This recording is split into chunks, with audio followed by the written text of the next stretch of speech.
Hey guys, welcome back to the channel, and in this box we have a computer that I picked up for $210 and some change. So $210 and change for a Pepsi or a Coke from the machine. Let's see what type of hardware we can get out of this, or what type of hardware we did get out of this, and then let's see if we can pop a GPU into it and turn it into a gaming rig.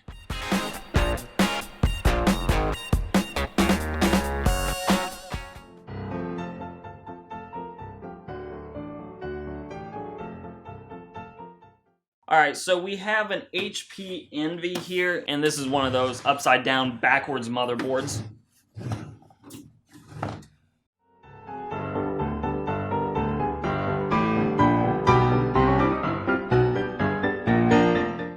So in this system, we actually have a really strange RAM configuration that you don't really see a whole lot. You have an 8GB stick of DDR4 RAM, and this is clocked at 2133, so nothing special there as far as speeds go. But then we also have a 4GB stick, so we have a total of, with 2 DIMM slots, 12GB of DDR4 RAM, which, to be fair, looks pretty good on a spec sheet, but is a very odd RAM configuration. You don't normally see mismatched RAM, and you can kind of tell that there was an upgrade along the line here. I'm not really sure which was the original. Very possibly the green PCB was the original. But then there was at some point an added stick to this system here, or potentially even there were 2 different sticks in this system, and then they were replaced down the line at some point. But 12GB of DDR4 RAM is actually somewhat pricey right now, even on the lower speed stuff like the 2133 that we're working with. Also worth noting here, the 4GB stick is actually rated at 2400, so not really sure what to expect with the BIOS settings here, but maybe we'll be able to run these RAM sticks at 2400 or even a little bit better. It also looks like we get a 7200 RPM 1TB hard drive here. So that'll give us plenty of storage for this system. And then the big thing here is the CPU is a Core i5 6600. So this is a somewhat modern system, especially compared to the other Optiplexes I've purchased.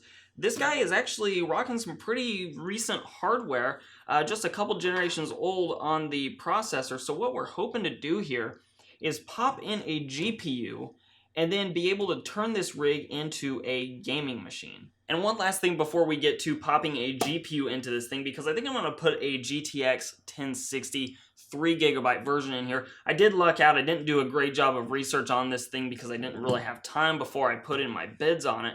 But this is a standard ATX power supply. We have a standard 24-pin connector with the standard 4-pin EPS connector here. So it should not be a big deal at all to replace this power supply. Throw in something more powerful. In fact, I have over here a 400 watt gigabyte power supply that I do know is a working power supply. This is actually brand new. So this guy is going to go into this system with a GTX 1060, and then we should have ourselves a pretty boss little gaming PC, and well, we're going to check out some gaming performance on it when we're ready.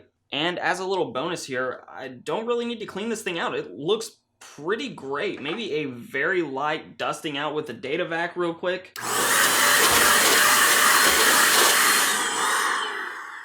And it should be ready to go. I'll probably run a CPU stress test on it to see if the thermal paste even needs to be replaced. Obviously, if CPU temperatures become an issue, we'll replace that. But if they're completely under control, hey, I'm not even going to worry about replacing the thermal paste here. So this particular power supply has this one sort of mini SATA power connector, and this goes to the slim DVD drive.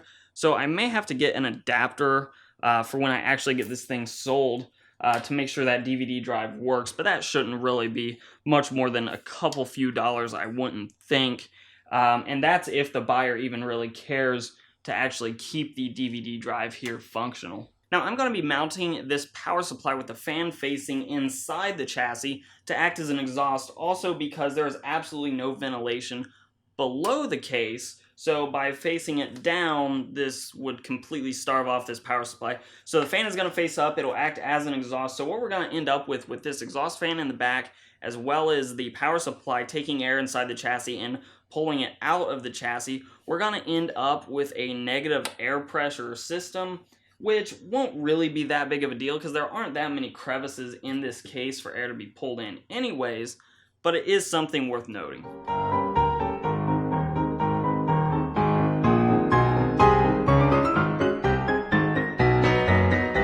Okay, so this is the system with the new power supply in it. Like I said, a 400 watt power supply, GTX 1060 3GB version. You'll notice this is just a complete rat's nest right now. Basically, I just want to make sure the system works appropriately and properly before I get everything all really nice and tidied up here. Also worth noting with this particular motherboard, a lot of the pre-builds don't have this, but this guy actually has a little bit of space where you could have a significantly longer graphics card in here. In fact, I've got a good 3 or 4 extra inches, and this motherboard is nice because there's nothing that this card would block. Now, a lot of these older Optiplexes that I've worked with have had headers that stick straight up like SATA ports maybe, right behind the graphics card that you would be blocking with any longer of a graphics card than this one.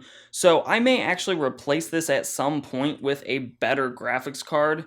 We'll sort of see how that goes, but the system should be functional now. We got everything plugged back in except that slim DVD drive down there. Like I said, it has a special power connector that I need to get an adapter for if I'm going to use that.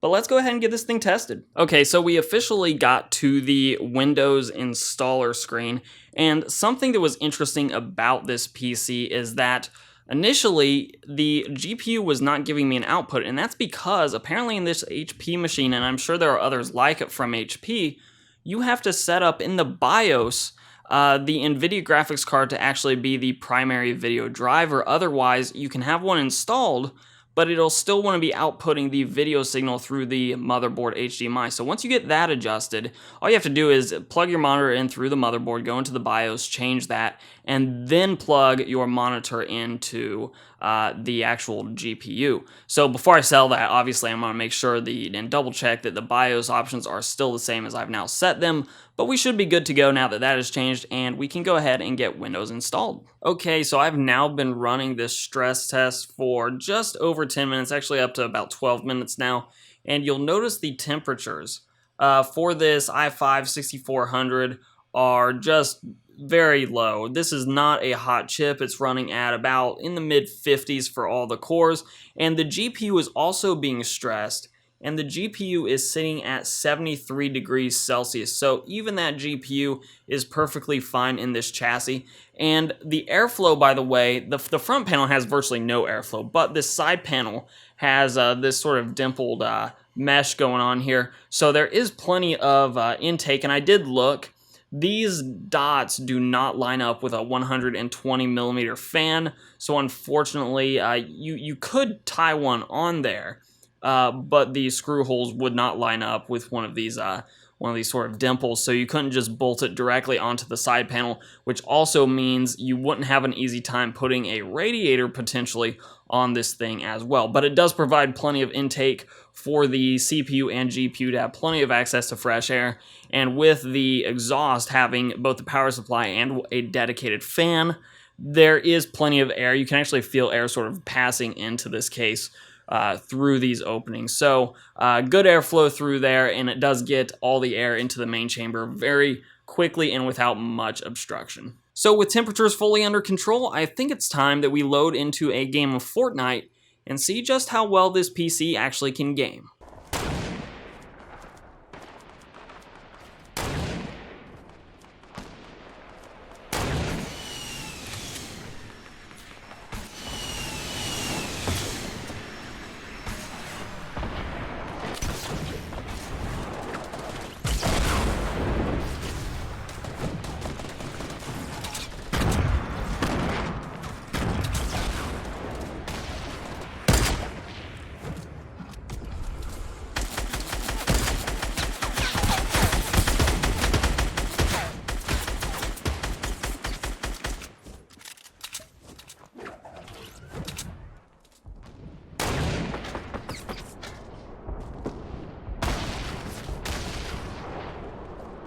So that was a quick preview of what this HP Envy can do on Fortnite. I'm going to go ahead and leave this GTX 660 in this system, and hopefully be able to sell it off for a nice little bit of profit. So if you like this video and you want to see more sort of budget used hardware type builds, let me know down below, and also let me know in the comments down below if you've bought a used system recently. What were those specs? And of course, you can do the whole like, share, comment things down below. Those help out a lot. You can follow me on Instagram and on Twitter at Hoosier Hardware. And as always, I'll let YouTube throw up a few more videos from my channel for you to watch. I'm Shane with Hoosier Hardware, and I'll see you guys in the next video.